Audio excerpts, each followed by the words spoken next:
চোখেও দেখবে না। শ্রুতি, তোমার ভাই তোমাদের বাড়িতে দাঁড়িয়ে তোমার সামনে আমাকে আর আমার মাকে অপমান করছে আর তুমি দাঁড়িয়ে হাসছো। এই মুচি শোন, আমার ভাই তো তোকে শুধু অপমান করেছে, তোর মায়ের তো সাত কপালের ভাগ্য যে আমার ভাই তোকে জুতো পেটা করেনি। আর তোর এত সাহস কোথা থেকে আসে? হ্যাঁ, তোর এই ফকিন্নি মাকে নিয়ে তুই চেয়ারম্যান বাড়িতে বিয়ের প্রস্তাব দিতে আসিস? শ্রুতি, তুমি কিন্তু কাজটা একদমই ঠিক করলে না।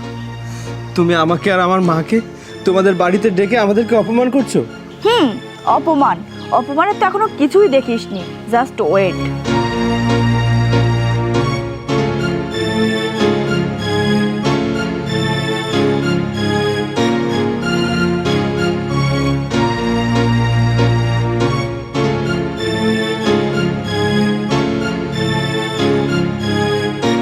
তুই না আমাকে বিয়ের মালা পরাতে চেয়েছিলি?